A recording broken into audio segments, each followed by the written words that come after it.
This is the BBC. The wretched man was about to refer to the highly ignored Goon Show. Stop! Priestley? Sir? Leave your toys for a moment, and let's have some words. Yes, big brother. Ladies and gentlefolk, this week the Goons present a science fiction fantasia in a cunning attempt to take the place of the horror comics. This masterpiece of mediocrity is entitled... Forog!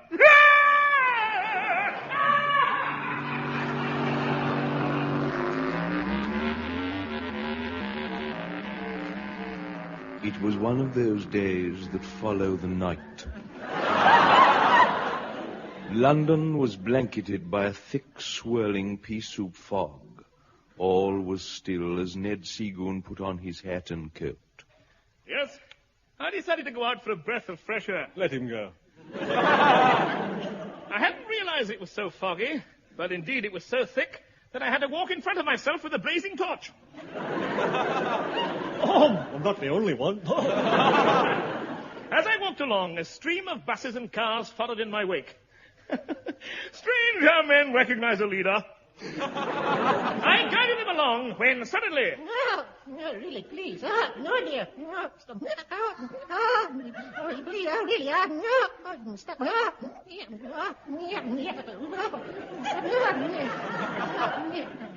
I'd bumped into someone. Are you all right, madam? You should know. Madam, perhaps I can direct you somewhere. I'd better direct you, sir. Me? You direct me? That's rich. Me, that's rich, that is indeed. Me that guy's half London. What makes you think I'm lost? You're in my kitchen. Impossible. According to my calculations, I've just come up Highgate Hill. You've just come up 3 flights of steps, mister. Oh, good heavens. On the 3rd floor. No, it can't be. This happens every day in London.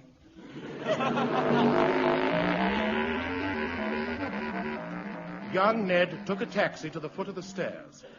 And 2 hours later, he was again in the street. Curse this fog.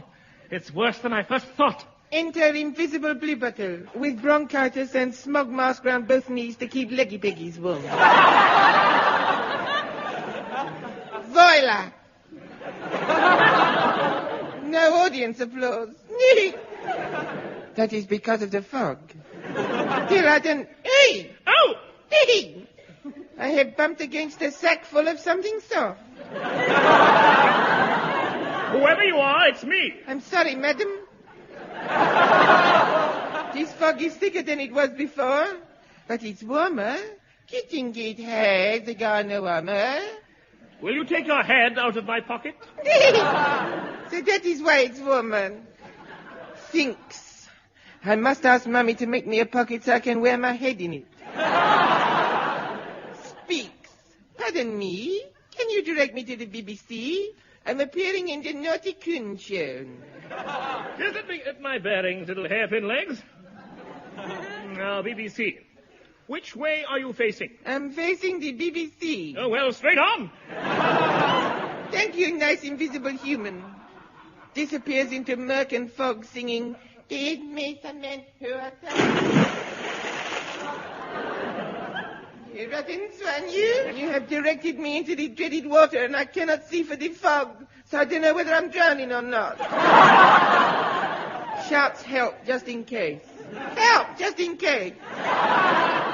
Lights match to see if feet are touching the bottom. No, but the legs are. I made a little joke, you. I don't wish to know that. And with that stinging repartee on my lips, I made my way unerringly to my chambers. First left, straight, and cast this bus. Stop following me, I tell you. I'm going home. I say, driver, stop following me. I can't help it. You got your braces round the radiator. Bless my soul, you're right. I thought it was warm, a hint of me. We're not allowed to say it behind. I found it much easier to walk without the bus, and was soon at my front door. My butler let me in, which was strange. I hadn't got one. Yes, sir? Oh, I'm terribly sorry. I must be in the wrong house. Good. So long as I'm all right. It's extraordinary, but I can't find my way, Jack. Oh. Don't worry, sir. You go home and have a good rest. Home? That's the trouble. I don't seem to be able to find it. Good night, sir. Yes, but I recognize the voice. Good heavens. I must be well out of my way. I live in Brixton. Anybody going to Brixton? The fog lasted 3 days. And so great was the turmoil it caused, a special sitting was called in Westminster. Some of the members were so begrimed by the fog that the Speaker opened the debate with the words, Gentlemen, be seated.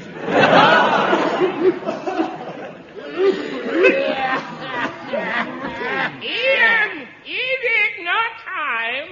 Yeah. That's something definite was done about this fog? Yes. and on that conclusive word, the debate was about to end when suddenly a figure, walking in front of himself with a burnt-out torch, emerged from under the front bench. My name is Ned Seagoon. Thank you. Honorable members, I am an amateur scientist. What about tea? Thank you very much. As I was wandering about in the fog, I believe I stumbled on a solution to rid London of this annual horror. Does the honourable member realise that fog is costing us millions a year? Well, stop buying it then. Yeah. Rather. Hey, gentlemen! What about tea? Gentlemen, as it costs the taxpayer so much, are you prepared to sponsor me in an attempt to rid London of fog?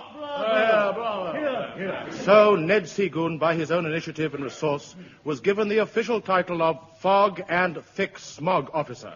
In short, Fatso. In my little government-sponsored 12-story laboratory, I carried out my theory, which was the heating atomically the belts of cold air rising from Earth radiation. In order to warm the atmosphere, I called my experiment hot air. I first heard the news of Seagoon's appointment on December the 3rd. At the time, I was quietly contemplating Admiralty Arch from the top of my 170-foot column. Yes, my name is Nelson. How can a statue receive news? By pigeon.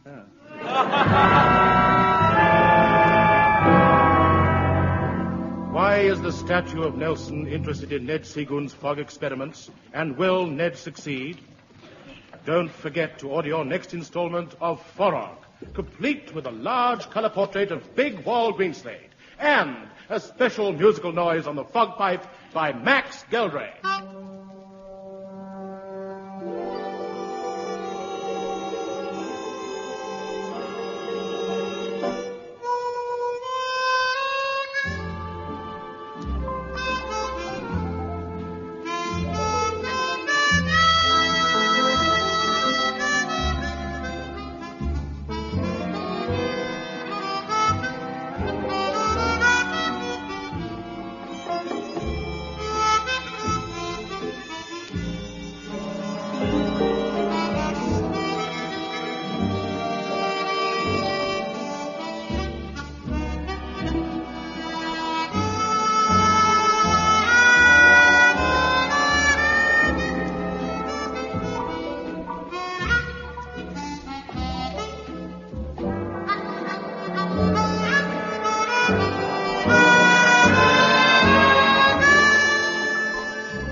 we must apologize to listeners who receive their pictures on our Elephant and Castle transmitter for the fact that Max Geldray was blotted out at the end by a bout of thick fog.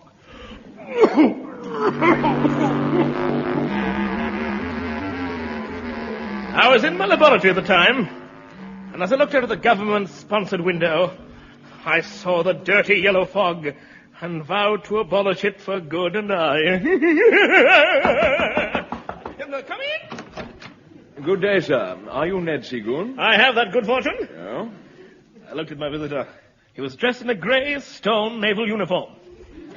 He was well over 10 feet, which gave him the appearance of being tall. You may call me Nelson. I'm pleased to... Nelson? Yes, the statue of Horatio Nelson. You don't believe it, do you? Yes, I mean... well, you see... Echo! Hello? Oh, hello, Nelson. Oh. Eccles, I've just seen... You can see him too? Yeah, I don't blame him for coming down off that column in this one. Oh, you done a good thing. Eccles! You can't possibly speak to stone. You must be out of your mind. What's your excuse? Enough. Now listen to me, Seagoon. Stop experimenting with fog. I'm trying to get rid of it. Precisely. But we statues, we must have fog. Ying dong it like Paul. Fog! Now, when the weather is really foggy, do you say? Yes? It is the only chance we statues have to move around and see the sights. I see. I see. Yes. So really, you want me to forget my fog experiment so that you can go gallivanting at random? Precisely. No, I won't do it, I tell you. I won't do it. I won't. I'll clear the fog if it's the last thing I do. That may very well be so. Eccles. Tell me it was all a dream. It was all a dream, wasn't it? Oh. What's that you've got? This came off Nelson. It's a stone chip. He must have been having a stone supper. Oh. It's not true. It's not true, I tell you. It can't be true. It's not.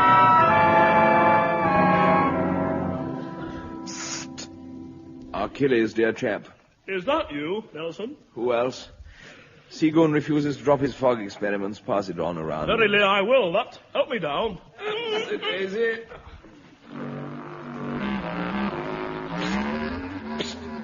Eros, I say, Eros. Who is that tapping my little stone footy? I bear the name of Achilles. Now listen.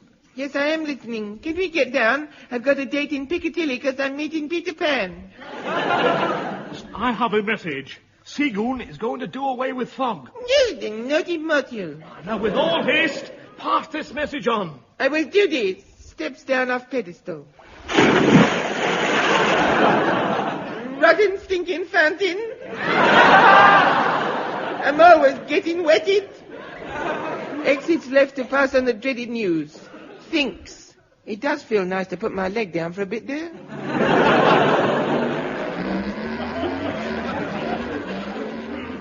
Then the fog gradually started to lift, and the statues hurried back to their pedestals and columns. All right, lads, it's only me. And the news being passed round had reached the statue of William Ewart Gladstone. I must pass this unfortunate news on to Boadicea. Boadicea? Who is it? It's me, Bodie. It's Gladstone. Oh, I have some bad news for you. it's not another student strike, is it? After that thing they put on my head last year. It's worse than that. Couldn't be. Ned Seagoon is going to do away with the fog. Ah, the naughty man, he's naughty. Naughty, yes, but if there's no fog, we won't be able to see each other again. Well, we never see each other in this fog anyway. Yes, but I'd never be able to come over here and not see you. Oh, dear Gladstone. Oh, Yes, Bodie Wodie. Ah, the fog's lifting. Oh. You're right. Mercy save us. How am I going to get back? I could run you around in the old chariot, but... It's no good. You've got no reflectors on it, Minnie. You Okay, buddy Gladstone. There's a mortal coming. Oh, dear. Yes, it was me. But I didn't notice anything as I was reading the Radio Times. How many of you noticed that for the next 3 days, Gladstone was holding the reins in Boadiceu's chariot, eh? You must notice these things, you know.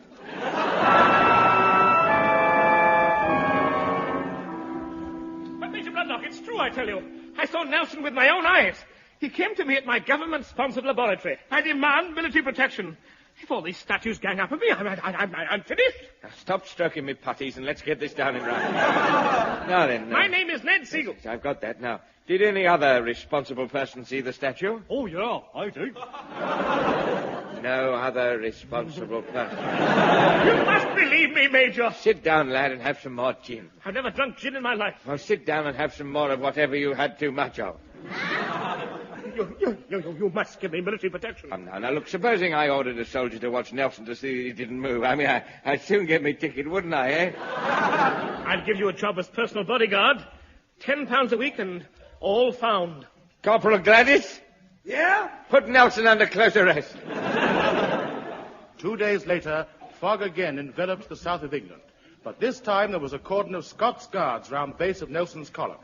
Anyone over 10 feet was challenged. Nobody noticed Nelson go through on his knees.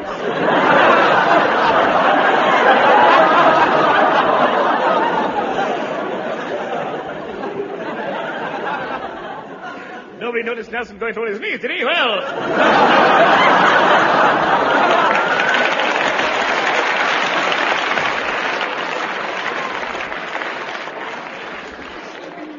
Bully for Nelson. I was in my government-sponsored offices at the time. In a few days, my experiment will be tested.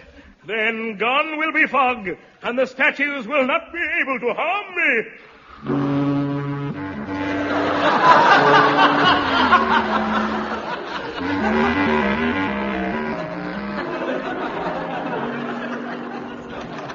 You! Yes, Neddy. You are determined to go ahead, I see. Yes, and I've told the War Office about you, so there. And they believe me. Do they really? Yes, well, they mean they're protecting me. I'm government-sponsored. You silly, twisted boy, you. Yes, quick, Eccles, get his arm. Okay, I got him. There. Now, what have you accomplished? I've had some stone handcuffs specially prepared. And now you're my prisoner. I'm going to take you along to the War Office and prove that you're true. Eccles, open the door. Power! Okay. Come on, you wretched stone statue. Poor, foolish, misguided boy. I don't want to worry, Neddy, but I can't see who he keeps talking to. Yesterday, a young government-sponsored scientist was helped down Nelson's column, where he had handcuffed himself to the statue of Nelson. In warning him, the magistrate said there was too much of this sort of thing going on. However, as this was Seagoon's first offence, he was sentenced to 3 minutes of Ray Ellington.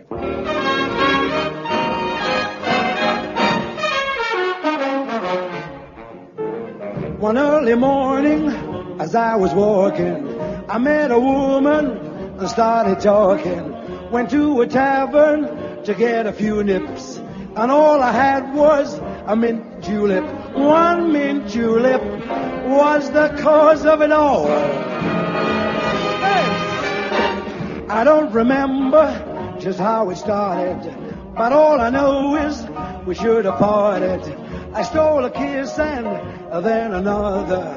I didn't mean to take it further. One mint julep was the cause of it all. Oh, the lights were burning low there in the tavern, went through the swing door. I popped her father, he said, I saw you win. You kissed my daughter, got to win her right now. Oh, face the slaughter. I didn't know just what I was doing. I had to marry or face ruin. A mint julep, a mint julep, a mint julep, a mint julep. One mint julep was the cause of it all. don't want to bore you with all my troubles, but from now on I'll be thinking double. And I'll buy roses and maybe tulips. I've got too much trouble from buying tulips. I don't remember just how we started, but all I know is we should have parted. I'm in tulip, I'm in tulip, I'm in tulip, I'm in tulip, one mint tulip, yes, one mint tulip. Was the cause of it all?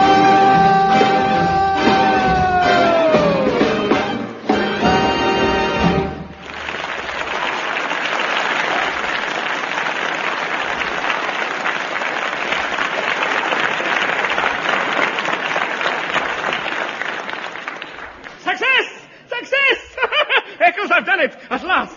My experiment went off beautifully. The fog disappeared like magic, never to return. No more fog, Eccles. Just think of it. They'll make me Lord Seagoon, and you'll be Lady Eccles. Oh, wonderful day, wonderful day. And listen to the bells, Eccles. This is Seagoon's day. And the crowd, listen to them. Open the window. Come on, open the window and let them see me. Thank you! Thank you! Bless you all! No. It was nothing! I don't want to say anything, but the streets are deserted.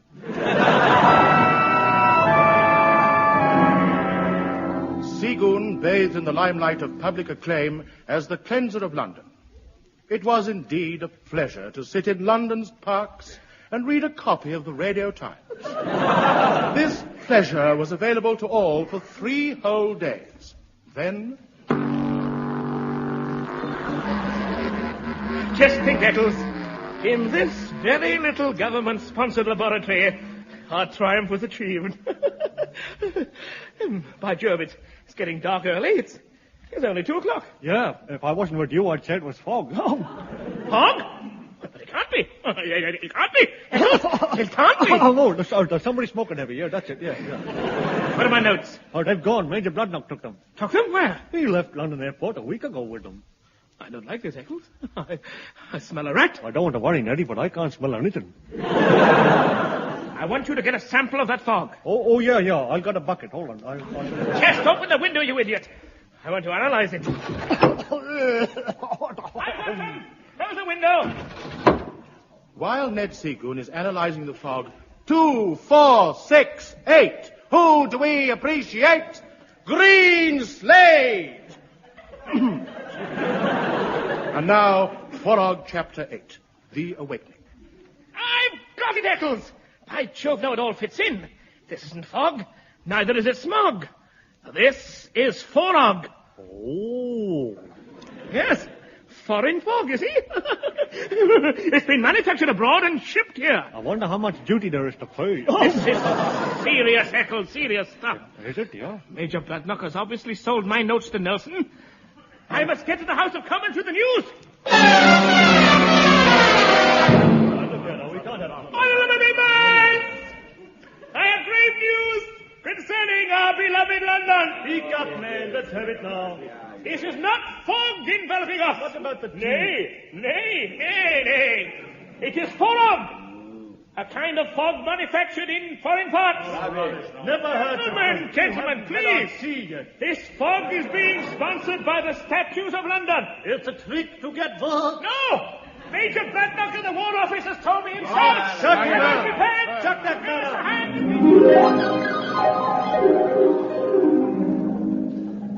Now, Seagoon lad, have you placed all the bricks in the right holes and the right squares? Stop this nonsense. I don't know what's the matter with you all. I demand to see the authorities. Of course, you will be able to see them in a short while.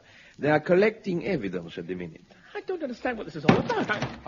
Good morning, Dr. Moriarty. And good morning to you, Dr. Eidelberger. And this here is little Ned Seagoon, eh? Doctor, have they examined the Forog? They have. It's turned out to be fog. It's not, I tell you. It's Forog. Yes. Take it easy now. Did you find Major Bloodknock? Yes, we have checked with the War Office records and find there is no such man of that name ever existed. Huh? Go to my government-sponsored laboratory, and you'll see his name in the visitor's book. Yes, we've checked with that address you gave us, but there is no laboratory there. It is an old bomb site. Honestly, there is a laboratory. There must be a laboratory. As true as my name is Ned Seagoon. Ah, that's another point. There is no such person as Ned Seagoon. Now, just put these little squares in.